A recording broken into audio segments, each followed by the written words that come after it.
एक लड़का था, ठीक ठाक घर से था। पता नहीं उसके मन में ऐसी क्या जची कि उसने ठान लिया कि उसको यूपीएससी क्लियर करना है, उसको आईएएस ऑफिसर बनना है। उस लड़के ने जोश में आके बहुत सारी बुक्स खरीद ली। उसने यूट्यूब पर बहुत सारे स्टडी चैनल्स को सब्सक्राइब कर लिया। उसने बहुत सारे ऑनलाइन कोर्सेज का सब्सक्रिप्शन ले लिया। वो नए शहर में सेटल हो गया। उसने अपने पेरेंट्स को, रिश्तेदारों को, दोस्तों को, सबको बता दिया कि कोई भी उसको डिस्टर्ब नहीं करेगा, because he was going to become an IAS officer.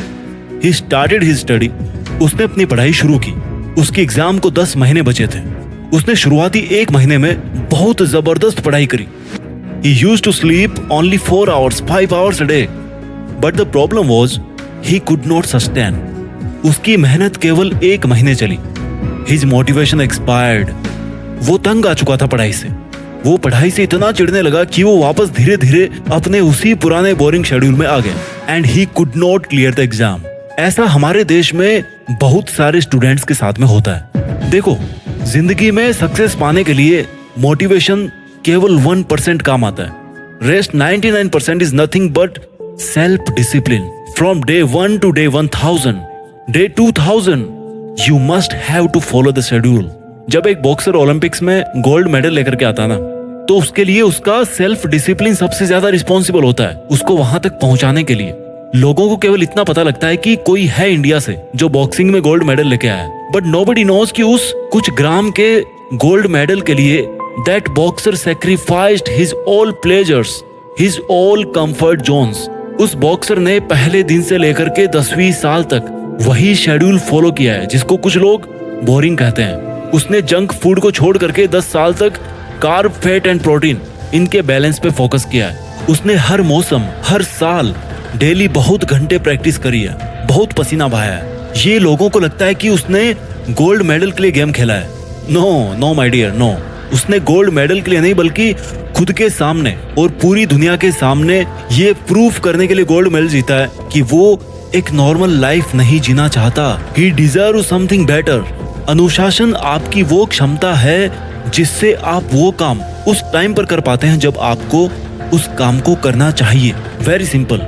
और उस काम को करने के लिए ये जरूरी नहीं कि आप उस काम को पसंद करें या ना पसंद। यस माय डियर, दिन में 15 घंटे किताब को सामने रखकर 3 साल तक मेहनत करना एक बहुत ही बोरिंग प्रोसेस है।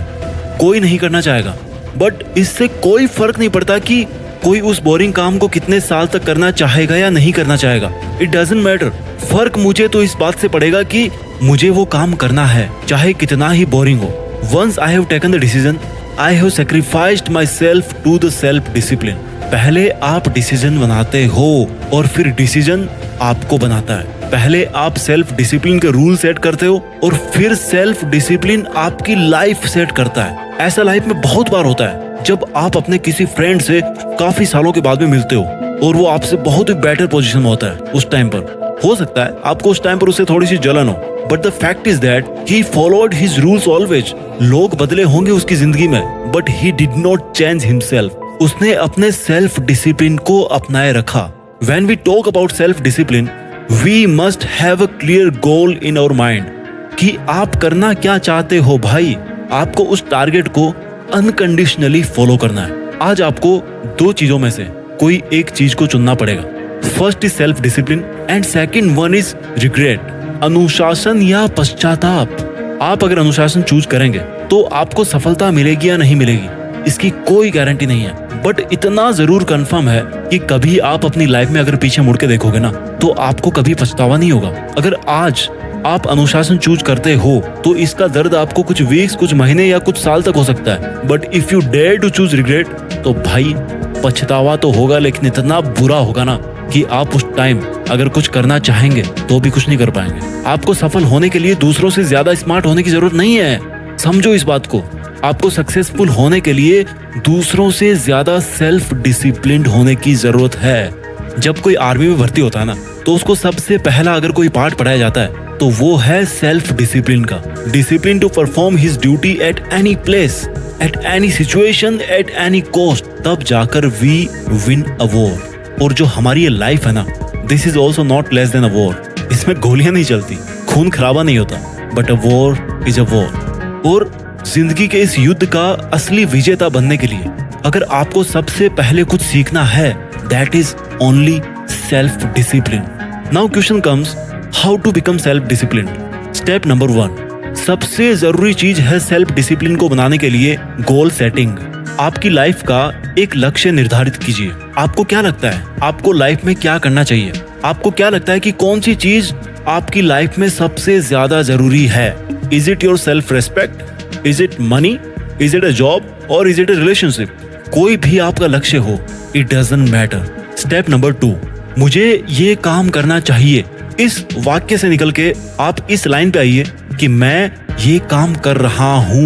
द मोमेंट यू रियलाइज कि आपको ये काम करना चाहिए, you must not wait for anything. आपको अपने उस आइडिया पर काम करना शुरू कर देना है at that very very very first moment. जो रेस में सबसे पहले स्टार्ट करता है ना, उसके चांसेस भी ज्यादा होते हैं सबसे आगे रहने के, सब्जेक्टेड टू हिज परसिस्टेंस। यानी कि लगातार काम करने की जो आदत होती है ना, वही रेस में सबसे ज्यादा आगे आपको लेकर के जाती है। Step number 3, create a deadline. जब कोई रेस शुरू होती है तो जो दौड़ने वाला होता है उसके सामने एक टारगेट होता है कि वो रेस 100 मीटर की है या 10 किलोमीटर की है। उस रनर की तैयारी और माइंडसेट भी उसी तरह से होता कि वो अपने आप को मेंटली तैयार कर सके। मैंने बहुत पहले एक वीडियो में कहा था कि किसी भी काम को करने के लिए आपको उस काम को सबसे पहले अपने विचारों में करना होता है। सबसे बड़ा काम होता है किसी भी काम को करने का पहले खुद को ये समझाना कि मुझे ये काम करना चाहिए, मैं ये काम कर सकता हूँ या मैं इसी काम को करने के लिए बना हूँ। You have to win yourself, so you must set a deadline कि मुझे ये काम करना है और कितने समय में करना है। हो सकता है आपका लॉन्ग विजन हो 10 साल का, हो सकता है आप वहां पर 5 साल में पहुंच जाओ, बहुत अच्छी मेहनत थी आपकी, या हो सकता है आप 20 साल में भी ना पहुंचो, बट रफली you must set a target कि यार ये काम मुझे 10 साल में करना है। स्टेप नंबर 4, जब आपने एक बार बहुत बड़ा टारगेट सेट कर लिया तो अब आपको बार बार ये सोचने की जरूरत नहीं है कि आपको इतना बड़ा काम करना, आपको इतना बड़ा काम करना, आप कैसे करोगे कैसे करोगे।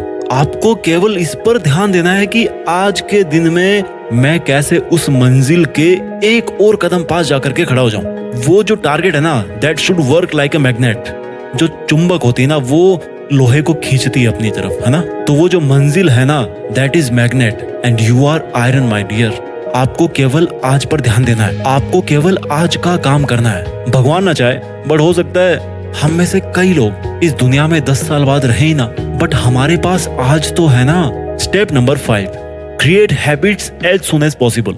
आपको कुछ आदतें छोड़नी पड़ेगी, कुछ बदलनी पड़ेगी और कुछ नई आदतें अपनानी पड़ेगी। आप एक पेपर लीजिए, जानता हूँ बहुत बोरिंग काम, आजकल कोई नहीं लिखता पेपर पे, ठीक है मोबाइल में लिख लो। वहां पे आप नोट करो कि आपके अंदर आज की डेट में क्या क्या अच्छी आदतें हैं जिनको आपको और बेटर बनाना है, कौन सी बुरी आदतें हैं जो आपको कम्प्लीटली छोड़ देनी है, और ऐसी कौन सी आदतें हैं जो आपके फील्ड में बड़े लोगों के पास थी लेकिन आपके अंदर में नहीं है। बिकॉज आपको अगर उस लेवल तक जाना है तो आपको अपनी आदतों में भी बदलाव लाना पड़ेगा। टिप्स नंबर 6, सबसे important, be responsible, be honest. आप चाहे दुनिया के सामने कैसे भी रहो, कैसे भी बनो, आप दुनिया को उल्लू बना सकते हो। You can cheat the world but you must not cheat yourself, because I'm once again saying that in this 800 crore people's world, you are just one who will be with you till your last breath. आप एकमात्र वो प्राणी है इस 800 करोड़ की दुनिया में जो आपके साथ में आखिरी सांस तक रहेंगे। तो क्यों खुद को उल्लू बना रहे हो भाई? स्वीकार कीजिए खुद के अंदर कोई कमी है तो मिलके बदलाव करेंगे ना यार, उसमें क्या दिक्कत है? चेंज लाने के लिए तो बैठे हैं यहाँ। Be honest and responsible, be self disciplined. आइए अपनी लाइफ में कुछ ऐसा करें जो किसी ने ना किया हो, जिसके लिए केवल आप बने हो और जो आपसे बेहतर और कोई नहीं कर सकता। अपना ख्याल रखिए और आगे बढ़ते रहिए। देश में खुद के साथ साथ दुनिया में भी हिंदुस्तान का नाम रोशन कीजिए। जय हिंद,